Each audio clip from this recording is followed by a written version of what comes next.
Enough already, please release my mother-in-law. After retiring, my father-in-law began to monitor my mother-in-law around the clock for some reason. My sister-in-law and I tried hard to persuade him to free my mother-in-law, but unfortunately, my father-in-law was not listening. While we were struggling with this, my mother-in-law's health deteriorated, and she passed away. After the funeral, while sorting out her belongings, we found my mother-in-law's diary. The truth until the day before her death was written there. My name is Layla and I'm in my 30s. I live with my husband Thomas, who is 5 years older than me, and our 4-year-old son David. My parents live in a rural area, so I can only visit them during long holidays. As an only child, I don't have many relatives. On the other hand, my husband has one sister and one brother, so he has 3 siblings. Since my in-laws live close to us, we meet quite frequently. Among them, my mother-in-law Taylor and my sister-in-law Kate treat me like their real daughter and sister. We sometimes go out to restaurants and shop together. My mother-in-law is 65 years old, but she feels younger than other people her age, perhaps because she works. She has a similar sense to ours, and we always have fun talking to her. Layla, your earrings are lovely. Can I buy something similar? Of course. It will definitely suit you too. My mother-in-law laughed cutely and said, If you say so, Layla, I'll buy it too. I admire my mother-in-law for being so cute. My sister-in-law is a full-time housewife and has 3 children. She helps me with child-rearing advice, gives me hand-me-down toys and clothes, and is a very reliable person. My sister-in-law said, If you have any problems, please tell me anytime. Layla is already my sister. She always treats me very kindly. Although my mother-in-law and sister-in-law treat me very well, I don't have much interaction with my father-in-law Arthur and my sister-in-law Catherine. My father-in-law is a workaholic who works for a large corporation. He comes home late every day, but he was not in a managerial position and was just an ordinary employee. My sister-in-law is single and lives with her parents-in-law, but she often goes out for work or personal reasons. Therefore, we hardly ever see each other. Kate said, I don't really understand what that child is thinking. Since my sister-in-law said that, it might not be easy for me to get along with her. However, since she is my sister-in-law, I would like to get along with her if possible. Despite my feelings, the relationship between my father-in-law and sister-in-law has been deteriorating. When my father-in-law turned 65, he retired. He had been working all his life and didn't have any particular hobbies, and probably didn't have any friends either. I was wondering what he would do from now on, but apparently, he never left my mother-in-law's side. It may sound cute to say that he never left her side, but in reality, he was always keeping her under surveillance. He wakes up with my mother-in-law in the morning and starts monitoring her. He follows her around and watches her prepare breakfast, do laundry, and take out the trash. He just watches and doesn't help. He doesn't say anything, but being followed around makes it difficult to do housework. Furthermore, my father-in-law started picking up and dropping off my mother-in-law at her workplace. They leave the house together every morning and he comes to pick her up at the exact end of her workday. My mother-in-law used to take a detour and go for a walk after work to refresh herself.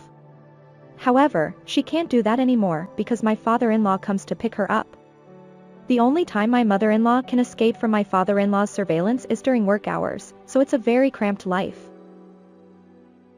Dad, why don't you go out somewhere once in a while?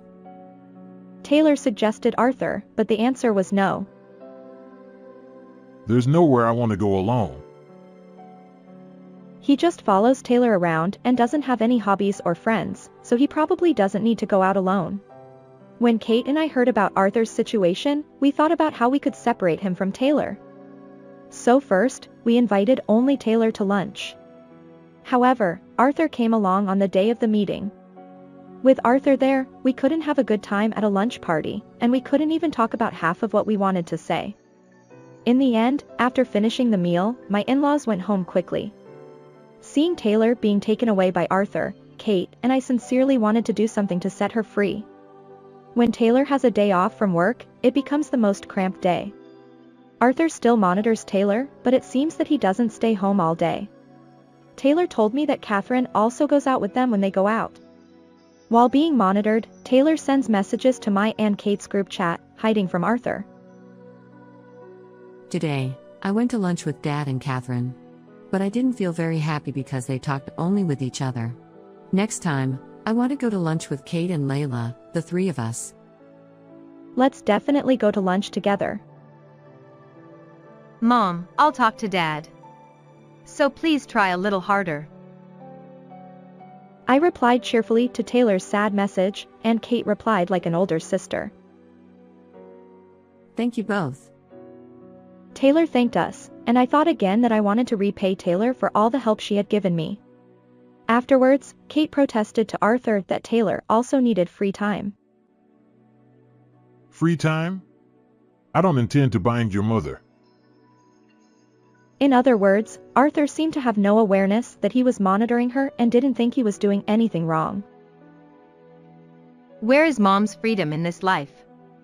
It's not even delicate to come to lunch with us. Even though Kate said that, Arthur just looked unhappy. And you pick her up from work every time, right? Mom cherished her walk after work. You don't even allow that. You're not thinking about Mom at all. Kate said it quite strongly, but Arthur frowned and raised his voice. This is a problem between me and your mother. You're just a child, you have no right to say that. The conversation was interrupted by Arthur's outburst, and he went to his room. Kate and I were further troubled about how to resolve Arthur's stalker-like behavior. After Arthur started following Taylor around, 3 months have already passed. Kate, my husband, and I tried various things to free Taylor, but we couldn't change the situation. Recently, Taylor began to feel unwell. Taylor had been proud of her healthy body and never caught a cold, but every time we met, she looked more and more haggard and her complexion became worse. Taylor, I'll come to do housework, so please rest when you're not feeling well. I told her, but before Taylor could reply, Arthur spoke up. Layla, don't say whatever you want. Your mother is supposed to do everything in this house. You don't even know the rules of our house, so you can't help. Arthur even refused my offer to help. Layla, I'm fine. Health is my only strength, so don't worry. Taylor said after watching our exchange, but her complexion was still quite bad. After that, I was worried about Taylor's health and found time to visit my in-laws frequently. One day, Taylor was quite exhausted and looked so weak that anyone could see that she needed to be taken to the hospital. She was breathing shallowly and couldn't even talk, and her expression looked quite painful. We need to call an ambulance quickly. I immediately took out my phone and called 911. The ambulance arrived in about 10 minutes. When Arthur saw it, he shouted loudly. There's no sick person in this house. Go home. Arthur was trying to send the ambulance away. What was Arthur saying in front of Taylor, who looked so painful? I pushed Arthur, who was still making a fuss, aside and put Taylor in the ambulance. Arthur continued to shout loudly, so I went with the ambulance. After arriving at the hospital, I contacted my husband immediately. Since there were procedures to follow, I asked my husband to contact Kate and Catherine. Kate immediately messaged me, "Is Mom okay? I'm heading to the hospital now." However, it seemed that Catherine didn't reply to my husband either. When your mother is taken to the hospital, you would normally return the call, so I don't know what she was doing. As I became more suspicious of Catherine, my husband and Kate arrived at the hospital. Taylor was still being treated, so the three of us sat silently waiting. After a while, the attending doctor came out of the treatment room. We did everything we could. Unfortunately, she passed away.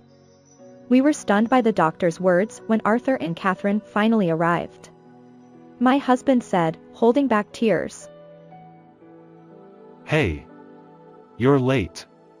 Mom. Catherine smiled. Oh no. Did she die? My husband replied seriously. Yes, Mom just passed away. Catherine was still smiling. She really died. She always said that health was her only strength. She said, imitating Taylor. I was angry at Catherine's attitude and was about to retort when Kate spoke up first. How can you say that about Mom? We're here because of her. If you're going to make fun of Mom, just go home. Okay. I'll go home even if you don't tell me. This place is so depressing and boring. Bye. Catherine left, fluttering her hand, without seeming to care about Kate's anger. Arthur, who saw this, followed Catherine home. Let's not get involved with those two anymore. My husband said, and Kate and I nodded quietly. Many people came to Taylor's wake and funeral, which ended without any problems. I was very unhappy to see Arthur and Catherine sitting in the family seats as if it were natural.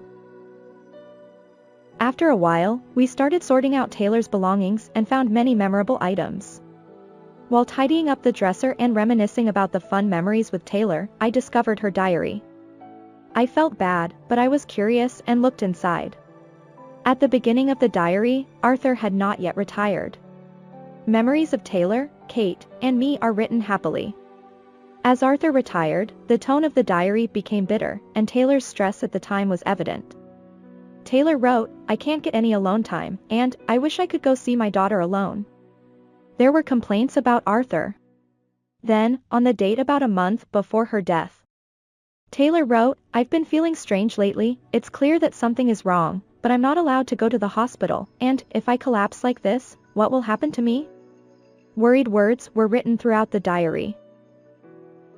Then, on the day before her death, shocking content was written in the diary. I was trembling, but I managed to call my husband and Kate and showed them Taylor's diary.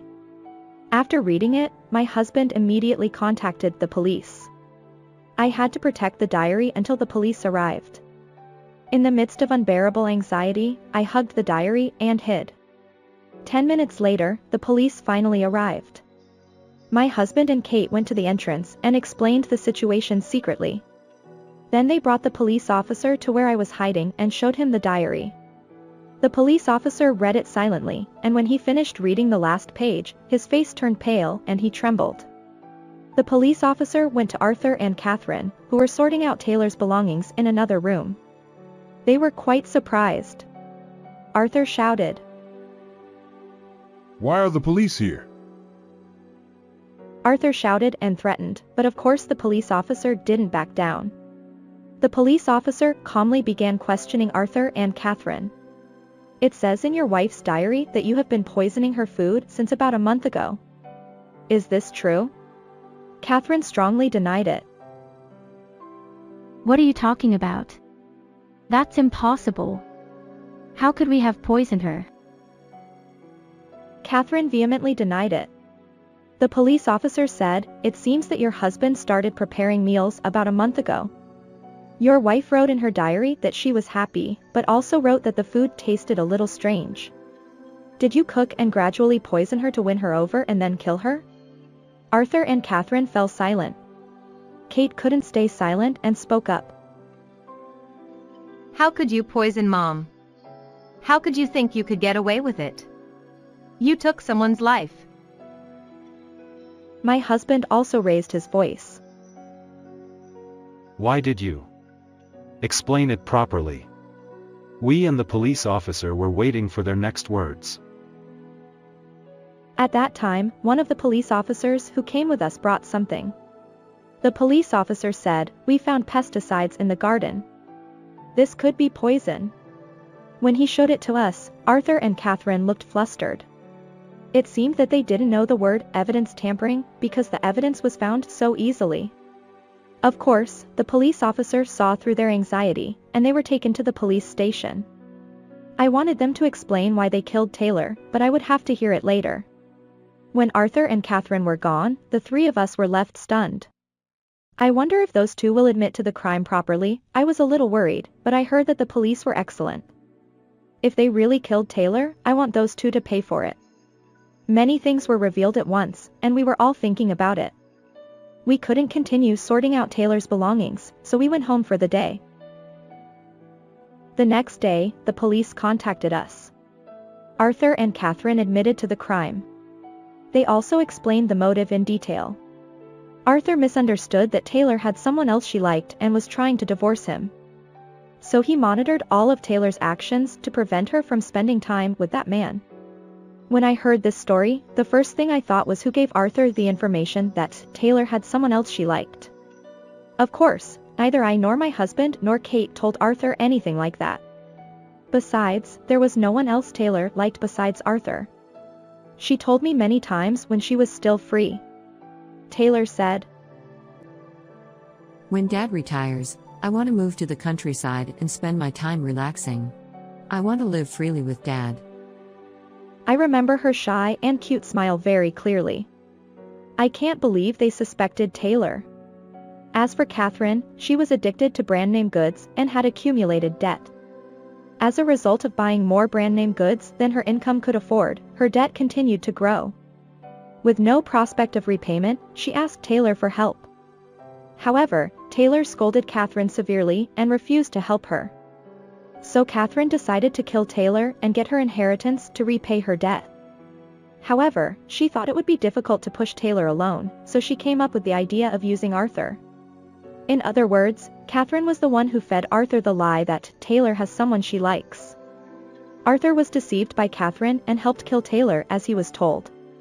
After learning that Catherine was the root of everything, Arthur regretted killing Taylor, who had loved him for so long, with his own hands and cried. Even if Taylor had someone else she liked, Arthur had been watching Taylor so closely that he should have seen some signs. But Arthur couldn't believe Taylor and only believed Catherine's words. Even though Taylor had only loved Arthur all her life. Catherine's crime became even more serious because she committed murder for inheritance and suggested murder to her father. It is never acceptable to take advantage of people's hearts. As the remaining family, we want Catherine to pay for her crime for the rest of her life. Then we were surprised to see the legacy Taylor left behind. Taylor was apparently a very savvy investor and had an inheritance of an amount we had never seen before. Catherine, who lived with us, may have known this and committed the crime for the inheritance. Since then, I have continued to go shopping and eat with Kate. After Taylor died, there were too many memories of the three of us, and I sometimes felt sad. But when I remember how much Taylor enjoyed spending time with Kate and me, I feel warm. Next time, I want to dress up and bring the sweets that Taylor liked when she was alive and go to the grave with my husband and Kate. You can't live without money. However, I learned from this incident that money can change people's hearts too easily. I want to live my life firmly so that I don't become like Catherine. It was a very sad story, wasn't it? If Catherine hadn't planned to kill for inheritance, Arthur and Taylor would have lived a peaceful life in the countryside, occasionally going shopping with Layla, her husband, and Kate and having fun days. It's really regrettable. I thought Arthur was being mean because he was aiming for a divorce or didn't like Taylor, but it was the opposite and I was surprised. However, I felt sad when I thought that he was so jealous that he didn't even try to help Taylor, who was sick and weak. I realized that money, as well as love, can change people. What did you think of this story? Please let me know your thoughts in the comments.